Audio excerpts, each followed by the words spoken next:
So hello guys, welcome back. So now we are going to study prime numbers. So what are prime numbers? As we all studied in the lower classes, natural numbers. Listen very carefully. Natural numbers, okay, not whole numbers. So prime numbers do not have zero. That's why we are taking natural numbers. Natural numbers that have no factors other than 1 and the number itself. This no means a number, okay. This is the number short form is no. What are the prime numbers? 2, 3, 5, 7, 13, okay.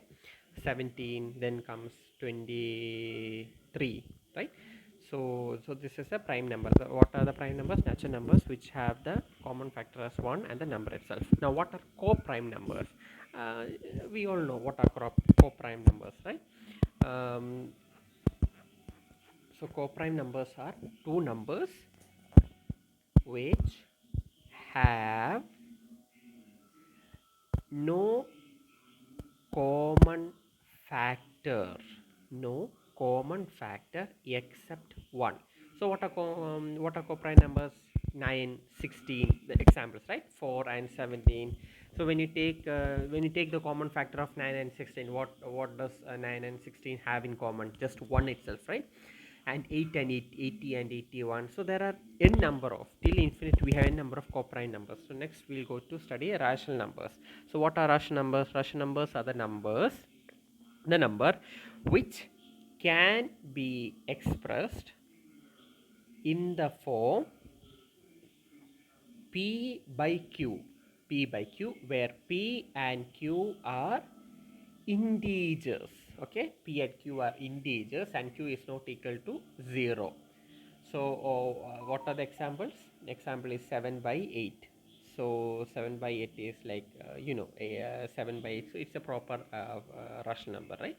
Now what are irrational numbers? Irrational numbers are it's the opposite of rational numbers, numbers that are not rational. That's the basic example that I can give. So root 2 is 1.414, or we can take 8 by 7. 8 by 7 is 8 by 7 a rational number? No, we get it in the form of because 8, the numerator is big, the denominator is low or smaller. Example of pi. What is pi? 3.14, when it comes in the form of decimal, right? So is x an integer? So we can go through a dive into a question, is x an integer? So statement 1 is, yeah, x by 3 is not an integer. This is a question, okay. Will just dive into the question. And the statement 2 is 3x is an integer. So the two statements have been given. X by 3 is not an integer and 3x is an integer. So just delve into it. X is equal to 2 and 2 by 3, okay. X is equal to 2. So when the first statement, according to the first statement, x by 3, so we are replacing x with 2.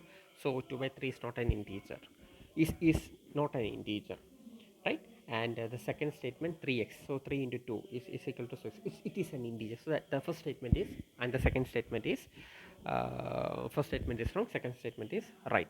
Now we'll just delve into x is equal to 2 by 3. So when I replace x value as 2 by 3, we get 6, right? After cutting and all, we get just 2, and 2 is an integer, right? And when we give in the second statement 3x, so we are replacing 3 into 2 by 3, which is 2. So statement 1 and statement 2 are not sufficient, right?